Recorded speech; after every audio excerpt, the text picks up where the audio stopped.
మా ఛానల్కి స్వాగతం. చూస్తున్న వీక్షకులకు, ప్రేక్షకులకు, ప్రియ కాళభైరవ భగవద్బంధులకి స్వాగతం పలుకుతూ మమ్మల్ని ఎంతగానో ఆదరిస్తూ ఉండబడినటువంటి ప్రియ సోదరీమణులకు, సనాతన ధర్మ సంరక్షకులకి అందరికీ కూడా తెలుగు ఉగాది పండుగ శుభాకాంక్షలు. అలాగనే వసంత నవరాత్రుల ప్రారంభోత్సవ అమ్మవారి యొక్క ఆశీస్సులు. ఈ క్రోధినామ సంవత్సరం అంతనూ కూడా అందరికీ శుభం, జయం, లాభం జరగాలని శ్రీ నరదృష్టి నివారణ కాళభైరవ స్వామిని కోరుకుందాం, వేడుకుందాం. కనుక ద్వాదశ రాశుల్లో గ్రహ గమనాలు ఒకసారి వీక్షింపచేద్దాం. మేషరాశిలో బుధుడు మరియు గురు సంచార స్థితి, కన్యరాశిలో కేతు సంచార స్థితి, కుంభరాశిలో కుజుడు మరియు శని సంచార స్థితి, మీనరాశిలో రవి, శుక్ర, రాహు సంచార స్థితితో ఈ విధంగా ఉన్నాయి. ఈ సంవత్సరం రాజు కుజ భగవానుడు.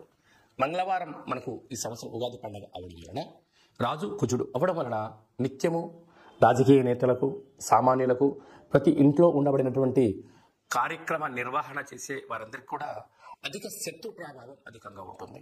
నిత్యము అంతర్గతమైనటువంటి భద్రతా లోపము, రక్షణ శాఖలో, న్యాయశాఖలో, అడ్వకేట్స్, పోలీసు, రక్షణ రంగాలలో వీరితో బాగా విపరీతమైన ఇబ్బందులు ఉండేటువంటి అవకాశాలు ఉన్నాయి. ఈ సంవత్సరము అధికమైనటువంటి వేడి, అధికమైన వర్షాలు, అన్ని అధికస్యం ఉండేటువంటి పరిస్థితి ఉంటుంది. భానుడు విపరీతమైనటువంటి ఉష్ణోగ్రతను వెదజల్లే పరిస్థితి ఉంటుంది. పర్యావరణము పరిరక్షణకు దూరం అయ్యే పరిస్థితి చాలా అధికంగా ఉంటుంది. అదియే కాకుండా మంత్రివర్యులు శని భగవానుడు. శని ఆయుకారకుడు అవడం వలన శని నక్షత్రాలు 3 నక్షత్రాలు, పుష్యమి నక్షత్రము కర్కాటక రాశిలో ఉండడము, కర్కాటక రాశికి ప్రస్తుత కాలమాన ప్రకారంగా అష్టమ స్థాన శని సంచార స్థితి. 2వ నక్షత్రము అనురాధ నక్షత్రము. ఈ నక్షత్రము వృశ్చిక రాశిలో ఉండడము అర్ధాస్తమ శని సంచార స్థితి. 3వ నక్షత్రము ఉత్తరాభాద్ర నక్షత్రము మీనరాశిలో ఉంటుంది. మీనరాశికి కూడా ఏళ్లనాటి శని యొక్క ప్రభావము, అంటే శని భగవానుని యొక్క తీవ్రత ఈ సంవత్సరము చాలా అధికంగా ఉంటుంది. మంత్రివర్యులు అవ్వడం వలన రాజు ఆజ్ఞాపిస్తాడు, మంత్రి పరిపాలన అధ్యక్షత నిర్వహణ చూస్తాడు. కనుక ఈ సంవత్సరము అనేక రకాలమైనటువంటి వ్యాధులు, ఇబ్బందులు, చోర భయం, తస్కరణ భయం, నదీ ప్రయాణాలు, అగ్ని ప్రమాదాలు, అనేకమైనటువంటి స్వయం కృప అపరాధంతో జరిగే పరిస్థితి చాలా అధికంగా ఉంటుంది. కనుక ఇలాంటి కాల సమయంలో ఈ సంవత్సరం అంతనూ కూడా శని భగవానుని యొక్క ఆశీస్సులు, మంత్రి ఆశీస్సులు మనకు కలగాలి అన్నట్లయితే ప్రధానంగా ఒక వ్యక్తి తన ఎంత బరువు అయితే ఉంటాడో అంత బరువు కలిగినటువంటి ఉప్పును తులాభారంగా చేసుకొని, ఆ ఉప్పును శివలింగ ఆకారంగా ఏర్పాటు చేసుకొని, రుద్రుడి యొక్క నమ్మకాన్ని, శని యొక్క మూలమంత్రాన్ని సంపుటీకరణ చేసుకుంటూ జలంతో ఆ యొక్క శివలింగానికి, అంటే ఉప్పుతో చేసిన శివలింగానికి అభిషేకం చేసుకోవడం వల్ల నీటితోనే ఉప్పు మరణిస్తుంది, నీటితోనే తయారవుతుంది. కనుక సమస్యలు సమసిపోతాయని చెప్పి గమనించాలి. ఈ ఒక్క చిన్న రెమెడీ కార్యక్రమం చేసుకుందాం. శని భగవాన్ యొక్క ఆశీస్సులు పొందుదాం. శ్రీ క్రోధినామ సంవత్సరంలో అందరము ప్రశాంత, సుఖవంతమైన, ఆనందకరమైన, ఆరోగ్యకరమైనటువంటి జీవితాన్ని పొందుదాం. కుంభరాశి వారికి తెలుగు ఉగాది పండుగ దగ్గర నుంచి ఎలా ఉండబోతుందో ఈ వీడియోలో సవివరంగా సంపూర్ణంగా తెలుసుకుందాం. కుంభరాశిలో ఏ నక్షత్రాలు వస్తాయనగా ధనిష్ఠా నక్షత్రంలోని 3వ పాదం, 4వ పాదం, శతభిష నక్షత్రంలోని 4 పాదాలు, పూర్వాభాద్ర నక్షత్రంలోని 1, 2, 3 పాదములు కలిపితే కుంభరాశి అవడం జరుగుతుంది. చాలామందికి పుట్టినటువంటి కాల సమయంలో డేటా ఆఫ్ బర్త్లో లేనటువంటి కారణం వలన పేరు యొక్క మొదటి అక్షరాన్ని అనుసరిస్తూ ఆ రాశిని తెలుసుకునే ప్రయత్నం చేద్దాం.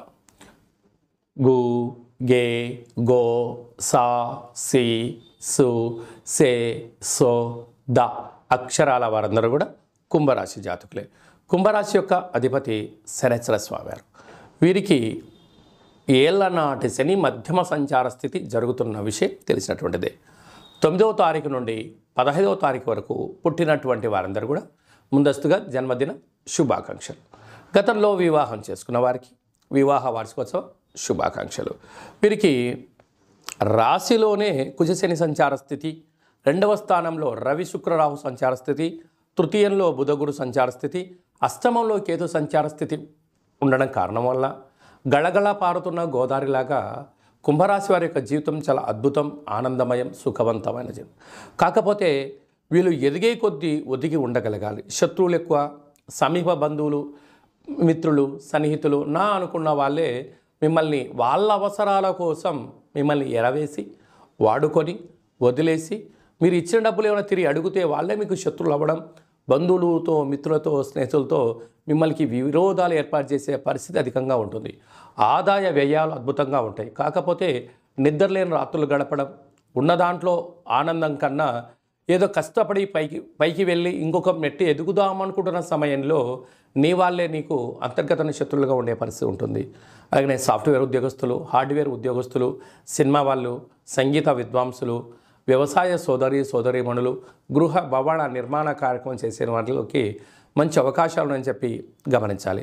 వీరికి ఏలనాటి శని యొక్క ప్రభావం, ధనస్థానంలో రాహు సంచార స్థితి ఉండడం వలన మీరు ఎంత బరువు అయితే ఉంటారో అంత బరువు కలిగిన ఉప్పును తులాభారంగా ఏర్పాటు చేసుకొని అలాగా ఆ ఉప్పుతో శివలింగాకారంగా ఏర్పాటు చేసి ఆ ఉప్పుతో నీటితో శివుడి యొక్క మూలమంత్రాన్ని, శని యొక్క మంత్రాన్ని, రాహు యొక్క మూలమంత్రాన్ని సంపుటీకరణ చేస్తూ రుద్రాభిషేకం మీరు చేసుకుంటున్నట్లయితే నీటితోనే ఉప్పు పుడుతుంది, నీటితోనే ఉప్పు మరణిస్తుంది.